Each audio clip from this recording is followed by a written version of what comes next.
এখন যে ভিডিওটা করছি না, এটা সৃষ্টিকে নিয়ে করছি, কারণ সৃষ্টির ভিডিওতে বেশ কিছু অসঙ্গতি দেখতে পেয়েছি। সৃষ্টি এক জায়গায় বলছে, এই রিসেন্ট একটা ভিডিওতে বলছে আমার মুখটা একটু ফুলে গেছে, ঠিক আছে, ডাক্তারকে দেখাবো কি। এখানে আমার প্রশ্ন রয়েছে, ঠিক যেমন শিল্পীর ভিডিওয় একটা জায়গায় বলছিল, দেখবেন মিক্সি নিয়ে, আমি তোমাদের পয়েন্টটা তুলে ধরেছি।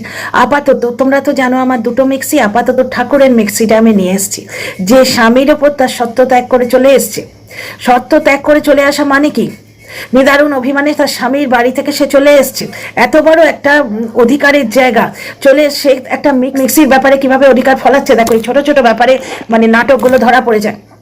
তোমরা জানো আমার দুটো মিক্সি, হোয়াট ইজ আমার, হোয়াট ইজ আমার, যেখানে তুমি স্বামীকে বলছো সে আর আমার নয়। আমার নয় সেন্স তোমার ডিভোর্স হয়নি বা কিছু হয়নি, কিন্তু এমন কিছু তো হয়েছে, সেটা হয়তো পরকীয়া নয়, বলেই দিয়েছে পরকীয়া নয়, এমন কিছু হয়েছে যে বাড়ি ছেড়ে চলে এসছে। এটা কত বড় ব্যাপার জানো সেটা। তারপর বড় মেয়ে 11-এ পড়ে, দুটো কন্যা সন্তান, দুটো পড়াকু সন্তান, মানে স্টুডেন্ট। যাই হোক, এই ঘটনাটা কিন্তু শিল্পীকে নিয়ে নয়, এটা আমি বলতে এসেছি সৃষ্টিকে নিয়ে। জাস্ট একটা সেম উদাহরণ, সেম জিনিস সৃষ্টির সাথেও হয়েছে, যার জন্য তোমাদের ওই উদাহরণটা দিয়ে মানে দুটোর মধ্যে যে সাদৃশ্যটা সেটা বুঝিয়ে দিতে গেছি।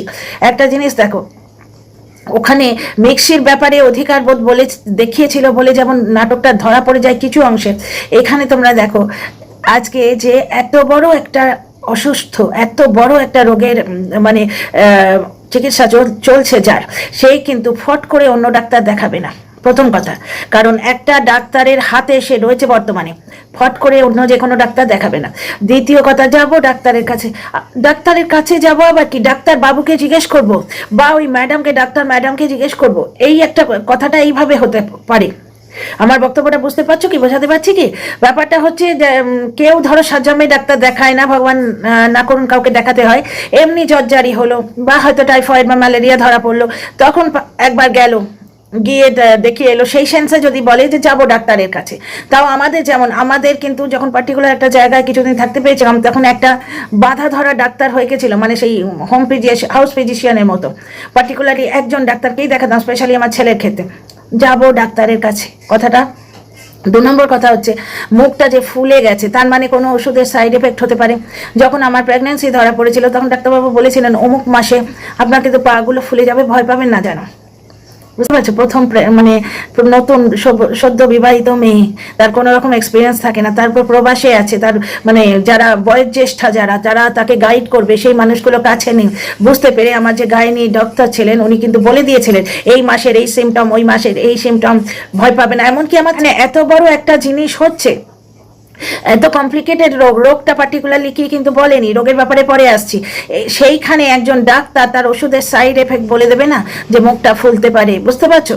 সে জানবে না যে এই রোগটা সাইড এফেক্ট কি, বা সাইড এফেক্ট হলে তা তো ভয় হবে, এ তো সাংঘাতিক ব্যাপার। যেটা ওরা দেখাচ্ছে, চোখ দিয়ে রক্ত পড়ছে, মাথায় মেরেছে রড, এটা কিন্তু দাগটা আমি দেখেছিলাম, কারণ দেখেছিলাম আমি, মানে আমার যে দর্শক বন্ধু যার জন্য আমি এই টপিকে এসছি, উনি কন্টিনিউ আমাকে এই টপিকে কমেন্ট করতেন। উনি প্রথমে পজিটিভ দর্শক ছিলেন, এখনো জানি না, অনেকদিন ওনার কমেন্ট পাইনি। উনি কিন্তু বলেছিলেন ওই হাত তোলার ব্যাপারটা, যে হাতটা তুলতে পারছে না, খাইয়ে দিতে হচ্ছে, সেম ভিডিও শেষের দিকে ও মাকে এরম ডান হাত দিয়ে কাছে টেনে নিচ্ছে। বুঝতে পারছিলাম অনেক অসঙ্গতি আছে। যাক, এই রিসেন্ট ভিডিওর কথাটা বলে নি আগে, নাহলে এই টপিকটা মিস হয়ে যাবে। এক হচ্ছে যাবো ডাক্তার দেখাতে, ক্যাজুয়াল অ্যাপ্রোচ, যার মানে এত বড় ব্যাপার স্যাপার চলছে, সে সঙ্গে সঙ্গে ফোন করে ডাক্তার ম্যাডাম বা ডাক্তার স্যারকে জিজ্ঞেস করবে মুখটা ফুলছে কেন স্যার, মুখটা ফুলছে কেন ডাক্তারবাবু। প্যানিক হয় না মানুষের, তার বাড়ির লোক, যে আবার নতুন করে কি সিমটম হলো, 1 নম্বর। 2 নম্বর কথা হচ্ছে ডাক্তার বলেই রাখবে যে এই ওষুধটা খেলে মুখটা একটু ফুলতে পারে, ভয় পাবে না, ঠিক আছে, এই একটা পয়েন্ট। তারপরে ছেলের অসুস্থতাটা, যে বাড়িতে একবার ডাক্তার ঢুকে যায় তারা যে কি পরিমাণ সাসেপ্টেবল হয়ে যায়, কি পরিমাণ সামান্য হাঁচি কাশিতে উদ্বিগ্ন হয়ে যায়। আমি নিজের পরিবার দিয়ে দেখেছি, আমার পরিবারে আমার বাপি হার্ট অ্যাটাক হয়েছিল, বাড়িতে সামান্য কিছু হলেই, ধরো এমনি সামান্য অম্বল থেকে হয়তো বুকে এইখানটা পেন হচ্ছে, সঙ্গে সঙ্গে এসে পিঠেও কি সেম জায়গায় পেন হচ্ছে, কারণ বুকে আর পিঠে সেম জায়গায় হলে নাকি হার্টের সঙ্গে কিছু একটা রিলেশন থাকে, মানে কি তার, মানে আমার ভাইয়ের কথা বলছি, তার যে কি সাসেপ্টিবিলিটি, সে যে কি টাচি হয়ে আছে, কারণ বেশ কিছুদিন ও মা এবং বাপি দুজনকে একসঙ্গে ওই হার্টের ব্যাপারটায় ঝেলেছে, বুঝতে পারছো? সুতরাং আমার বাড়ির লোকের এই যে ব্যাপারটা, হাঁচলে কাশলে মানে সিম্পল জিনিসকে ওরা এতটা ইয়ে করে, চলো ডাক্তার কাছে যাবো না, এক্ষুনি দেখাতে হবে, ইসিজিটা করিয়ে নে, আমার প্রেশারটাও ওই করে ধরেছে। তাহলে আমি জিনিসটা যেখানে জানি এখানে স্পষ্ট বুঝতে পারছি এত ক্যাজুয়াল অ্যাপ্রোচ হতেই পারে না, এক নম্বর কথা। দ্বিতীয়, ছেলের ব্যাপারটা, ডাক্তার ঢুকে গেছে ওই বাড়িতে, ছেলেকে তখনই নিয়ে যাওয়া উচিত ছিল, একটা কথা। আচ্ছা, এখানে কিন্তু আমি এটা ছোট্ট করে ডিসক্লেমার দিয়ে রাখবো ডিয়ার ফ্রেন্ডস, অর্ণব বাবু সম্বন্ধে আজকে আমি নামটা নিলাম, আমি জেনারেলি অন্য নামে ওনাকে বলি, আমি এবার এইটা নিয়েই কন্টেন্ট করব, মানে এই টপিকে কন্টেন্ট করব, কারণ আমি অনেকদিন ধরে দেখছি অসঙ্গতিগুলো ধরা পড়ছে, এইবার আমি বলবো। ডিয়ার ফ্রেন্ডস, নামটা চেঞ্জ করে দিয়েছিলাম, এখন যখন বললাম এই ভিডিওতে অন্তত ওনার নাম নিয়েই বলছি, ঠিক আছে? তো এসো আগে আমার ভিডিওতে, আমার চ্যানেলে, welcome back to my channel my world of words, আমি সৌমি, আমি তোমাদের সবাইকে আমার চ্যানেলে ওয়েলকাম করছি। ডিয়ার ফ্রেন্ডস, অর্ণব বাবুর সম্বন্ধে যে কথাগুলো, সেই কথাগুলো কিন্তু আমার কন্ট্রাডিক্টরি লাগে, বুঝতে পারছো? সৃষ্টি রিতামকে আমি ক্লিন চিট দিচ্ছি না, হতেই পারে না, এটা ক্লিন চিট আমি দিচ্ছি না, কিন্তু অর্ণব বাবু সম্বন্ধে যে কথাগুলো, সেগুলো আমার পয়েন্ট অফ ভিউটা তোমাদের বলি। অর্ণব বাবু কারোর সঙ্গে কথা বলেন না, উনি সোশ্যাল মিডিয়া আসতে চান না, উনি কারোর সঙ্গে কোনো যোগাযোগ করছেন না, কারণ এই ছেলেটি, এই রিতাম যে ওনার বাবার ছোট ভাইয়ের ছেলে, মানে ওনার খুড়তুতো ভাই, সুতরাং ওনার বাবাকে উনি সম্মান করেন, ওই জন্য কাকাকে সম্মান করেন, ওই জন্যে কাকার বিরুদ্ধে যেতে পারছেন না, এরকম অনেক কথা শুনছি। অর্ণব বাবুর বাবা ওই পরিবারের মুখিয়া মানে হচ্ছে হেড অফ দ্য ফ্যামিলি, প্রথম সন্তান, মানে আগের জেনারেশনের প্রথম সন্তান, বাড়ির বড় ছেলে, তা সে তার ছোট ভাইয়ের বিরুদ্ধে কি করে যাবে, এত অনেক কথা শুনছি। তার মানে পরিবারে বড়দের প্রতি যথেষ্ট একটা সম্মান আছে, এই সমস্ত শুনছি। তাহলে অর্ণব বাবু যে ফল খাবার জন্য পয়সা দিত, ছেলেটাকে ড্রাই ফ্রুট দেওয়ার জন্য পয়সা দিত, এই তথ্যগুলো আসে কোত্থেকে? কোনো দর্শক বন্ধু পার্টিকুলার কমেন্ট থেকে কি আসছে? বুঝতে পারছো? এই কিছু প্রশ্ন কিন্তু মাথায় আসে। দুটো কমেন্ট দেখেছি, একটা হচ্ছে শিলিগুড়ি থেকে, যেহেতু শিলিগুড়িতে ওরা ছিল, শিলিগুড়ি থেকে একজন দর্শক কমেন্ট করেছেন, এই কথাটা কিন্তু অনেকদিন আগে থেকে শুনছিলাম, এখন কমেন্টটাও চোখে দেখেছি। শিলিগুড়ি থেকে একজন দর্শক কমেন্ট করেছেন যে যেই আমি যেতে চাইলাম, সঙ্গে সঙ্গে তার পরের ভিডিও বলে দিল যে না এসো না, দুপুরের দিকটা আমি ইরিটেটেড হয়ে থাকি, ঘুমিয়ে থাকি, সুতরাং ওই সময় না আসাই ভালো। এই কোইন্সিডেন্সগুলো, এগুলো সন্দেহের উদ্রেক করে, বুঝতে পারছো? আর একটা জায়গায় শুনছি যে বলেছে নাকি একটা কমেন্টে, যে বলেছে নাকি স্কুলের যে, মানে স্কুলের যে বাচ্চাদের অন্য বাবা মা, তাদের কাছে রটানো হয়েছে যে সৃষ্টির ক্যান্সার আছে এবং সেটা তার হাজব্যান্ডের, এক্স হাজব্যান্ডের মারের জন্যই হয়েছে। তাহলে ওখানে পার্টিকুলার ক্যান্সার কথাটা বলে দেয়া হয়েছে, এটা কিন্তু একটা কমেন্ট থেকে পাওয়া গেছে, আমি কমেন্টটা দেখেছি কিন্তু, ঠিক আছে? এইখানে ব্যাপারটা হচ্ছে সৃষ্টির স্কুলে টিচারদের কি বলা হয়েছে সেটা সম্বন্ধে কিন্তু কিছু জানা যায়নি, ঠিক আছে? শিলিগুড়িতে নাকি মানে বাচ্চার মা বাবাদের মধ্যে এই গল্পটা ছড়ানো হয়েছিল, এটা একজন দর্শক বন্ধু কমেন্ট করে লিখেছে, ঠিক আছে? এইটুকুই জানা যাচ্ছে কিন্তু শিলিগুড়ি সম্বন্ধে, ঠিক আছে? আর একটা জিনিস হচ্ছে সৃষ্টি রিতাম যে ভয়ানক খেলটা খেলছে, তার ফলটা কি ওরা বুঝতে পারছে না? কারণ এই যে শিল্পীর ক্ষেত্রে, শিল্পী কোথায় একটা গেছিল, ওর ব্লগ ভিডিও দেখলাম, সেই জায়গাটায় চিড়িয়ামোড় বলে একটা জায়গা আছে, শিল্পীর কমেন্ট বক্সে কিন্তু সঙ্গে সঙ্গে একজন দর্শক বন্ধু কমেন্ট করেছে তুমি চিড়িয়ামোড়ে থাকো, আমিও তো চিড়িয়ামোড়ে থাকি, এবং শিল্পী তার মানে আনসার ব্যাক করেছে আমি তো এইমাত্র চিড়িয়ামোড় থেকে এলাম। তাহলে বুঝতে পারছো, যেখানে তোমরা ব্লগ করছো, কন্ট্রোভার্সি ভিডিও আলাদা, কিছু কন্ট্রোভার্সি ক্রিয়েটার খুবই পার্টিকুলার এবং তাদের মতবাদকে আমি সম্মান করি, তারা নিজেদের পরিবারের কাউকে দেখা না, এটাই হওয়া উচিত। প্রথম দিকে আমি তো জানতাম না, আমি তোমাদের অনেকবার বলেছি, আমি এই জায়গাটায় ইম্পালসিভলি এসে পড়েছি, রেসিপি চ্যানেল থেকে একটা আবেগের বসে চলে এসেছিলাম। টিনাকে এরা এত বাজে কথা বলছিল, টিনার জন্য আমি ঝট করে চলে এসেছি এই তারপরে এখন গেমটা শিখছি, কিন্তু ততক্ষণে কিছু জিনিস আমি দেখিয়ে ফেলেছি অলরেডি, যেমন আমার সন্তানকে আমি দেখিয়ে ফেলেছি। কিছু কন্ট্রোভার্সি ক্রিয়েটার কিন্তু ভীষণ পার্টিকুলার, এইটা খুব ভালো। এবার ব্যাপারটা হচ্ছে কন্ট্রোভার্সি ভিডিও হয় আলাদা, ব্লগাররা কি আটকাবে বলো তো? কি আটকাবে? কোন জায়গাটা আটকাবে? কোন অঞ্চলে থাকে ওরা আটকাতে পারবে? ওরা যখন ব্লগিং করবে, বিভিন্ন জায়গায় কন্টেন্ট বানাবে, কোথাও না কোথাও থেকে এসে যাবে তোমার ওই কোথাও না কোথাও বোর্ড দেখা যাবে, কারো না কারোর সঙ্গে মানে সেই পিঁপড়ের মতো দেখা হয়ে যাবে, বুঝতে পারছো? তার মধ্যে এরা নাম করে বলেছে, এদের কি সাহস! শিলিগুড়ির ব্যাপারটা বলেছে, দুর্গাপুরের ব্যাপারটা বলেছে, তো কেউ না কেউ প্রতিবেশী কি আসবে না? জেনে বুঝে করা উচিত ছিল কাজগুলো, তাই না? আচ্ছা, অর্ণব বাবুর ব্যাপারটা, অর্ণব বাবু এতদিন ধরে আসেননি, কারোর সঙ্গে কথা বলেন না, কারোর কমেন্ট বক্সে গিয়ে কমেন্ট করেন না, অথচ তার সম্বন্ধে কতগুলো তথ্য পাচ্ছি সব কিন্তু কমেন্ট থেকে। একে বলেছে, ওকে বলেছে, তাকে বলেছে, বুঝতে পারছো? এগুলো সব কমেন্ট থেকে পাওয়া। তারপর আরেকটা কথা যেটা আমার বলার আছে সেটা হচ্ছে, শুরুর দিকটা তো আমরা কেউই দেখিনি, কিন্তু একটা ভিডিও দেখেছিলাম 3-4 দিন আগে। আমি এখন সৃষ্টি এবং রিতমের ভিডিওগুলো দেখছি, এবং দেখছি বলে পুরোনো ভিডিও আসছে কিন্তু। যেমন এগরোল করার একটা ভিডিও দেখালো, সৃষ্টির ভিডিও একটা দেখলাম, একটা ভিডিও, সেটাতে পুরো ব্যাপারটাই দেখলাম। সেখানে তো এই যে রিতম হাজব্যান্ড, যে মানে দেওর কাম হাজব্যান্ড, সে বসে আছে, তাকে বেশ 5টা এগরোল করে খাওয়ালো সৃষ্টি। আচ্ছা, সৃষ্টির একটা 10 মাস আগের ভিডিও দেখলাম যেখানে অষ্টমঙ্গলার কথা বলছে, ও নিজের মাকে সম্বন্ধেও বলেছে যে মাও প্রথম দিকে সাপোর্ট করেনি, তারপরে কাঁদতে কাঁদতে অষ্টমঙ্গলায় বাড়ি গেছিল, কাঁদতে কাঁদতে। তারপরে কিন্তু সেই হাজব্যান্ডের থেকেই তার সন্তান হয়েছে। তাহলে এই যে মানিয়ে নেওয়ার একটা প্রচেষ্টা শুরু করেছিল, সেটা কি এতই ভয়ঙ্কর ছিল? এবং সেই প্রচেষ্টাটা কতখানি ভয়ঙ্কর বোঝাবার জন্যই কি এই মাথায় রড মারার কাহিনী? তারপর শিলিগুড়িতে ওটা বলা হয়েছে ক্যান্সার।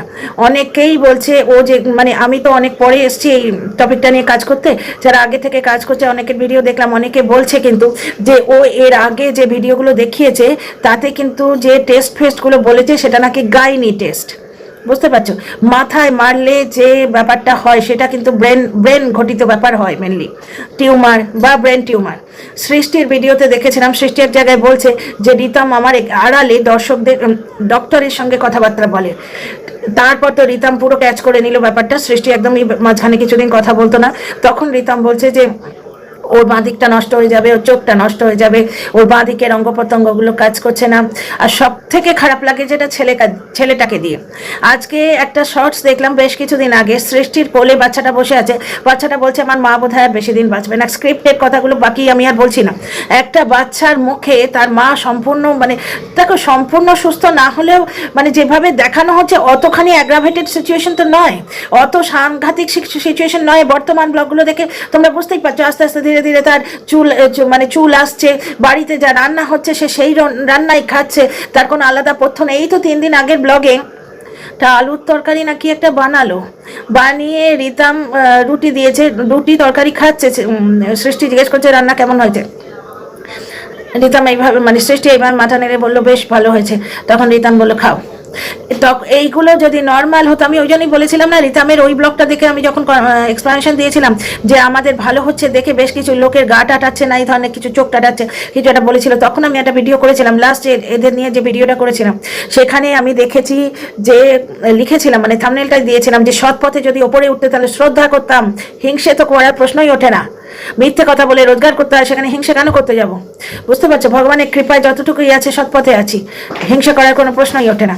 আচ্ছা, এখানে একটা জিনিস দেখো, এই যে সৃষ্টি রিতম, এরা কি অসুখটা কি ডিরেক্ট বলেছে, কি চিকিৎসা হয়েছে, কিছু কি ক্লিয়ার করেছে?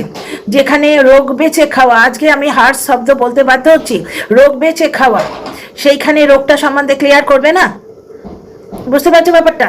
আর দ্বিতীয় কথা, বাচ্চাটাকে মা মরে যাবে, মামার মা কি আর বাঁচবে না, এই ধরনের কথা একটা বাচ্চাকে কেউ শেখায়? বাচ্চাকে মানে এই ব্যাপারগুলো থেকে লোকে আড়াল করে রাখে, যে যাদের ক্ষেত্রে ব্যাপারটা সত্যি সত্যি ঘটিত হচ্ছে তাদের ক্ষেত্রে বাচ্চাকে আড়াল করে রাখে, মায়ের ব্যাপারটা বলে না তাকে, মা বা বাবার ব্যাপারটা। আর এখানে বাচ্চাটাকে শিখিয়ে শিখিয়ে তোমার করা হচ্ছে, রোজগারের অস্ত্র হিসেবে তাকে পরিণত করা হচ্ছে। বাচ্চারা যে কথাগুলো বলে ওইগুলো ওইটুকু একটা বাচ্চা বলতে পারে নাকি? বললেই হলো। তারপরে আর একটা জিনিস যেটা মাথায় আসছে, যে দেখো বৌদিকে দাদা পেটাচ্ছে, ধরে নিলাম ওরা যা বলেছে সত্যি, বৌদিকে দাদা পেটাচ্ছে, তো দেওর বৌদির পাশে এসে দাঁড়ালো। আজকে অর্ণববাবুর সম্বন্ধে যেটা বলা হচ্ছে যে ছোট ভাই কাকার প্রতি সম্মান বশত সে বলছে না পরিবারের কেচ্ছা বাইরে আসবে, হেন তেন নানা রকম ব্যাপার, কিন্তু সেম জিনিসটা কি এই ছেলেটার মানে এই রিতমের ক্ষেত্রে বর্তায় না? দ্বিতীয় কথা, বৌদির পাশে এসে দাঁড়ালো, বাচ্চাকে নিয়ে যাওয়া নিয়ে আসা করতো স্কুলে, এটা কমেন্ট থেকে জানতে পারছি, কিন্তু বৌদির সঙ্গে প্রেম, তাকে বিয়ে করে নিয়ে আসা, কিরকম অদ্ভুত ব্যাপার স্যাপারগুলো না? বৌদির পাশে দাঁড়ানো একটা কথা, কিন্তু ছেলের সন্তান রয়েছে সেখানে, সে তো প্রথমেই চেষ্টা করবে দাদার ঘরটা যাতে বাঁচে।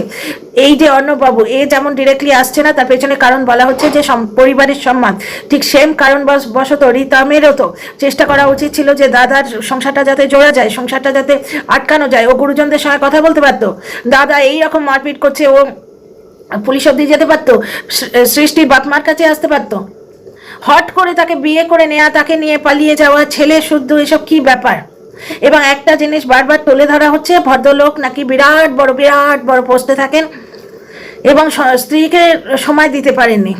শুধু সময় দিতে পারেননি বলে দেওরের সঙ্গে এত বড় কাণ্ড ঘটিয়ে ফেলো বৃষ্টি, তাহলে এটা যথেষ্ট লজ্জাজনক ব্যাপার স্যাপার। আর তোমাদের কিছু তথ্য বললাম তো আজকে, যথেষ্ট ফিশি। এবার আমি ওই জায়গাগুলো তুলে দিইনি, কারণ আমাকে অনেকে দর্শক অনেকে ওয়ার্ন করেছেন, দুজনের সম্বন্ধে ওয়ার্ন করেছেন যে এদের থেকে তুমি এটা তুলে দেবে না, মানে ওই কি বলে রিমিক্স করে এদের থেকে দিও না, যার জন্য রিমিক্সটা করে দিইনি। তোমরা যদি ব্লগ দেখে থাকো তোমরা ধরতে পারবে ব্যাপারটা। খুব ক্যাজুয়ালি বলছে, দেখাবো, ডাক্তারের কাছে যাব, মুখ ফোলাটা যদি পার্ট অফ দ্য গেম হয়, কোনো একটা ওষুধ খেলেও তার যদি মানে সাইড এফেক্ট হয়, বলে দেবে না সে ডাক্তার, বলে দেবে না? প্রেগনেন্ট হয়, ফার্স্ট প্রেগনেন্সিতে ডাক্তাররা কত কিছু বলে দেয়, যে আপনার ঠোঁট কালো হয়ে যেতে পারে, ভয় পাবেন না, এই সময়টা ইনডাইজেশন হয়, বমি হবে, ভয় পাবেন না, পা ফুলে ঢোল হয়ে গেছিলো আমার, যেমন সেটা বলে দিয়েছিল। দেখালাম যখন গিয়ে, এত ফুলেছিল চটি ঢুকছে না, চটি স্ট্র্যাপ, হাওয়াই চটি যেটা ঘরে পড়ে থাকে, স্ট্র্যাপ ঢুকছে না, সেগুলো বলে দেবে না? হিল পরতে ভালোবাসতাম, বলে দিয়েছিল ফ্ল্যাট জুতো পরবে, প্রথম বেলি শুরু করে সেই সময়টায়। তাহলে এই যে ডাক্তাররা প্রিকশন মানে ওষুধ দেওয়ার সঙ্গে সঙ্গে বলে দেয়, বাড়ির যে মানে গুরুজনরা থাকে বা সমবয়সীরা থাকে তারা বলে দেয় এই করতে নেই, ওই করতে নেই, সে করতে নেই। আর এত বড় ঘটনা হচ্ছে, কোনো ইয়ে নেই, খুব ক্যাজুয়ালি, মানে ডাক্তারেরও কিছু বলার নেই, ডাক্তার সাইড এফেক্ট বলে দেয়নি, খুব ক্যাজুয়ালি বলছে যাবো ডাক্তারের কাছে, মুখটা ফুলছে। এই ধরনের সাংঘাতিক রোগের যে পেশেন্ট, তার তো পান থেকে চুন কষলে বুকের ভেতরটা দমদম করে, আবার কি হলো রে বাবা, আবার কি হলো রে বাবা, এরকম একটা মনে হয় না? তো এরকম অদ্ভুত কিছু জিনিস আমি লক্ষ্য করছি, তাই বললাম তোমাদের এই ভিডিওতে এইটুকুই। আজকের ব্লগটা দেখে আবার এর এক্সপ্লেনেশন কাল দেবো।